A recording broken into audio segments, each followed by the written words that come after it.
आदित्य द्विवेदी और स्वागत करता हूं अपने सभी प्रिय दर्शकों का कच्चा मटका प्रोडक्शंस में। आज मैं आप सभी के लिए लेकर आया हूं मुंशी प्रेमचंद्र जी द्वारा लिखी गई कहानी घर जमाई। मुंशी प्रेमचंद्र जी एक ऐसे लेखक और उपन्यासकार माने जाते हैं जिनकी कहानियां जीवंत मानी गई हैं। तो ऐसी ही एक जीवंत कहानी लेकर मैं आप सभी के सामने प्रस्तुत हुआ हूँ।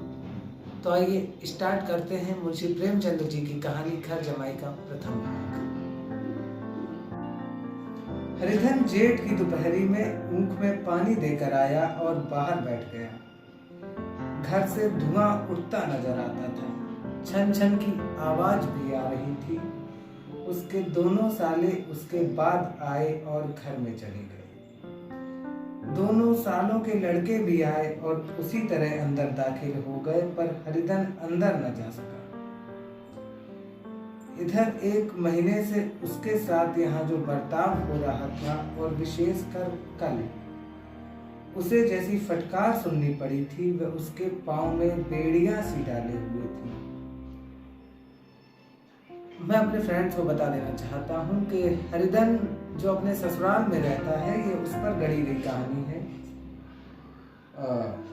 तो आगे की कहानी स्टार्ट करते हैं कि कल उसकी सास ने ही तो उससे कहा था कि मेरा जी तुमसे भर गया है, मैं तुम्हारी जिंदगी भर का ठेका नहीं ले रखी।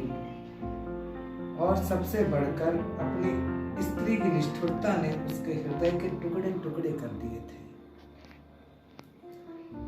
वह बैठी यह फटकार सुनती रही, पर एक बार भी उसके मुंह से यह न निकला, अम्मा तुम क्यों इनका अपमान कर रही हो। बस बैठी गटगट सुनती जा रही है। शायद मेरी दुर्गति पर खुश हो रही थी। इस घर में मैं कैसे आया? क्या फिर वही गालियां खाने और फटकार सुनने के लिए? और आज इस घर में जीवन के 10 साल गुजर जाने पर यह हाल हो रहा है। मैं किसी से कम काम करता हूँ क्या? हरिधन अपने मन में सोचता है कि दोनों साले तो मीठी नींद सोते रहते हैं और मैं बैलों को सानी पानी देता रहता हूँ, छाटी काटता हूँ। वहाँ सब लोग पल पल पर चिलम पीते हैं, मैं आंखें बंद किए काम में लगा रहता हूँ। संध्या समय घर वाले गाने बजाने चले जाते हैं। मैं खड़ी रात तक गाय भैंसे धोता रहता हूँ। उसका यह पुरस्कार मिल रहा है कि कोई खाने को भी नहीं पूछता, उल्टे गालियां मिलती हैं। उसकी स्त्री घर में से डोल लेकर निकली और बोली, जरा कुएं से पानी खींच दोगे? घर में एक बूंद पानी भी नहीं है। हरिधन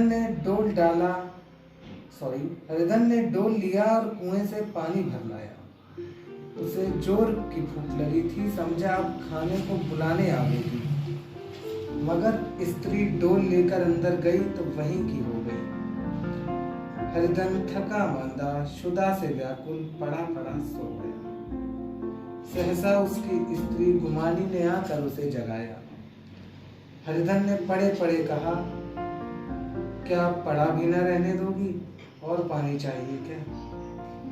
गुमानी ने कटु स्वर में बोला, गुर्राते क्या हो, खाने को बुलाने आई। हरिधन ने देखा उसके दोनों साले और बड़े साले के दोनों लड़के भोजन करके चले आ रहे थे। उसकी देह में आग लग गई। मेरी अब यह नौबत पहुंच गई कि इन लोगों के साथ बैठकर खा भी नहीं सकता। ये लोग मालिक हैं, मैं इनकी जूठी थाली चाटने वाला हूँ, मैं इनका कुत्ता हूँ क्या, जिसे खाने के बाद एक टुकड़ा रोटी डाल दी जाती है। यही घर है जहाँ आज से 10 साल पहले उसका कितना आदर सत्कार होता था। साले गुलाम बने रहते थे, सास मुंह जोड़ती रहती थी, स्त्री पूजा करती थी। तब उसके पास रुपए थे, जायदाद थी। अब वह दरिद्र है। उसकी सारी जायदाद को इन्हीं लोगों ने तो पूरा कर दिया। अब तो उसे रोटियों के भी लाले हैं। उसके जी में एक ज्वाला सी उठी कि इसी वक्त अंदर जाकर सास को और सालों को भिगो भिगो कर लगाए, पर जब्त करके रह गया। पड़े पड़े बोला, मुझे भूख नहीं है, आज ना खाऊंगा। गुमानी ने कहा, ना खाओगे मेरी बला से ना खाओ। खाओगे तो तुम्हारे ही पेट में जाएगा, कुछ मेरे पेट में थोड़ी ना चला जाएगा। हरिधन का क्रोध आंसू बन गया कि यह मेरी स्त्री है, जिसके लिए मैंने अपना सर्वस्व मिट्टी में मिला दिया। मुझे उल्लू बनाकर यह सब अब निकाल देना चाहते हैं। वह अब कहाँ जाए, क्या करे। उसकी सास आकर बोली, चलकर खा क्यों नहीं लेते जी, रूठते किस पर। यहाँ तुम्हारे नखरे सहने का किसी में बूता नहीं है। जो देते हो वह मत देना, और क्या करोगे। तुमसे बेटी ब्याही है, कुछ तुम्हारी जिंदगी का ठेका नहीं लिखा लिया है।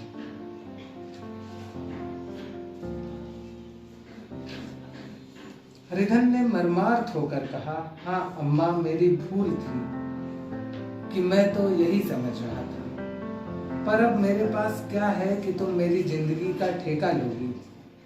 जब मेरे पास धन था तब सब कुछ आता था, अब दरिद्र हूँ, तुम क्यों बात पूछोगी। बूढ़ी सास भी मुंह फुलाकर भीतर चली गई। धन्यवाद। यहीं पर समाप्त होता है घर जमाई कहानी का प्रथम भाग। मैं आदित्य द्विवेदी मिलता हूँ आपसे घर जमाई कहानी के दूसरे भाग में जल्दी।